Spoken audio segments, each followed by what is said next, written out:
So I think there's nothing less relatable to the average person than a streamer complaining about their life. There is nothing more off-putting to the average social media user than seeing a streamer who's so entitled that they believe the very large amount of money they're receiving is just not enough. Now, we've seen the $5 a month girl. Remember that girl who was complaining about people not subbing to her for her enthralling content? A lot of people called her very entitled.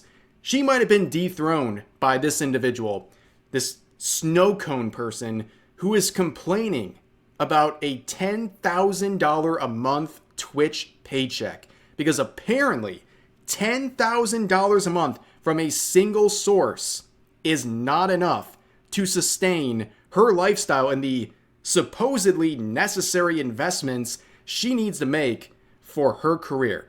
Let's listen to this clip. I don't know how expensive it is to keep up with content creation. You could get a 10K check from Twitch. What the fuck is a 10K check when you gotta spend 5K on trips just to travel, $500 on setup shit, fucking $2,000 on your rent, fucking $200 on Wi-Fi, $200 on IRL toolkit. You gotta pay the clippers, pay a YouTube editor. Chat, I don't think y'all realizing I be going into negative doing this shit, okay? This isn't even like first world problems. This is just crazy. Okay, $10,000 a month. That's $120,000 a year. That's like double the average American salary.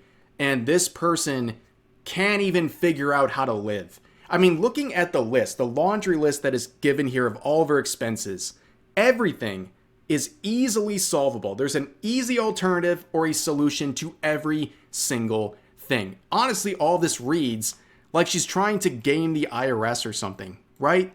Like she's trying to inflate her expenses to try to get more tax write-offs. Because this is insane, right? $10,000 Twitch paycheck, $5,000 for travel, $2,000 for rent, $500 stream setup, $400 for Wi-Fi and IRL toolkit, and to pay editors. And she's in the red after receiving $10,000. So let's begin with this. $5,000 for travel. What is this woman like, traveling to Dubai 3 times a month? Why are you spending $5,000 on travel? First of all, get a car. With that $5,000, you can put a down payment on a car and drive to wherever it is that she's going. It's very confusing. How do you possibly spend $5,000 on travel? Like, it's actually like, help me out. I don't know how she's doing this. Where is she traveling to that's so important? And then you see $2,000 on rent. Solution: move somewhere more affordable. You are a streamer. These two right here are linked in terms of problems. You're a streamer. You can literally live anywhere you want. You can live in a more affordable place that's not going to cost you $2,000 a month in rent. I mean, if you can afford that, that's great. But clearly she's complaining about it, so it's a steep price. And the $5,000 is ridiculous. We know that. But as a streamer, you don't need to do any of this. Like, what kind of a production is this person doing? Like, what are you, like, Kai or I Show Speed?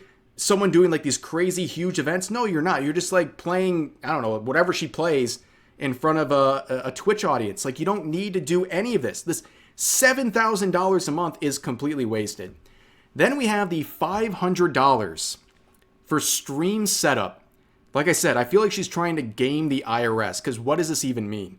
I'm a streamer and a content creator. I don't know what this means. And I say streamer, dude, I'm a vtuber these days. I haven't streamed like hardly at all this year. My apologies. I will be streaming again soon. Don't worry. But anyways, I don't know what this means. What does this mean? And you have to do $500 worth of it a month? No clue. It's like trying to trick the old boomer at the IRS to get a tax write-off. But here's another one. $400 for Wi-Fi and an IRL toolkit. I don't know what an IRL toolkit is. What does this mean? Explain to me like I'm an idiot what this means. Because obviously your Wi-Fi bill is not $400, so a good portion is the IRL toolkit that is very mysterious. No one knows what this means. And this last one I'm going to spend some time on, because this really grinds my gears, ladies and gentlemen. Pay editors. Now, of course, if you're hiring an editor, you need to pay them and you should pay them well. Of course. But I see this a lot in the VTubing scene. I'm going to vent.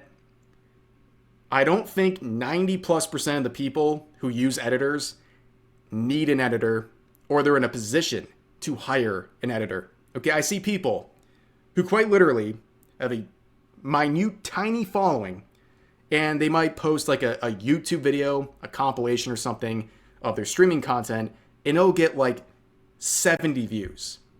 And they paid an editor like $80 to chop up the compilation. I know exposure is an investment, right? Sometimes you have to spend money into things like that to gain exposure, but that's not really how the algorithm and things like that ultimately turn out. So you're really just wasting tons of money. It's like the person, typically V-tweeters, who build up this gigantic debut where they spend like $5,000 on a VTuber model, and then they go live to like 20 people, and they realize, oh my god, wait a second, this isn't pay to win. I spent a bunch of money on a VTuber model and editors and all these things, and it didn't translate into instant success. I quit. I've seen about 10,000 examples of that in the VTubing scene, but you don't really need editors. And also, I look at her content. I briefly looked at her streams and stuff. She's not doing anything that's like reinventing the wheel. It's nothing crazy, nothing spectacular. So this whole thing about paying editors, I don't know. But overall, looking at this clip, a lot of people are clowning on it, and very rightfully so. Let's just scroll in the comments. I don't even know what we're going to see here. Oh, look, it's Nux saying, imagine spending $60,000 a year on travel. $60,000.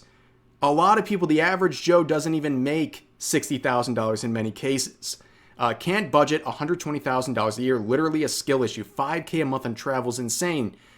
She sure do got the brain of a snow cone, that's for sure. Get a car. Everyone has rent. You don't need an expensive setup. Wi-Fi is $60 a month. Learn to edit. There it is. Like, dude, I get it. I'm a low budget production. Nobody's watching my videos and going, wow, Rev's got that mad editing skill. No, I don't. I have no editing skill whatsoever. I don't really need it though. And most people don't need crazy editing skills to basically chop up compilations of something from a stream or what have you. It's really not that complicated, but people, they just want to think that having these things will make them skyrocket to success. Facts, streaming is harder than any 9-to-5 job out there. People just think it's easy sitting in front of a camera. I've heard that take unironically many, many times. This broad is financially irresponsible and stupid. How do you squander 10K? Not only is she squandering 10K, she's in the red, according to her, which is absolutely insane to me. But anytime a streamer opens their mouth and complains about stuff like this, you just look really stupid. You look unrelatable to the average person, and it gives streamers a bad name. I'm tired of people like this making all content creators look stupid by comparison. But anyways, that's all I got to say about this clip.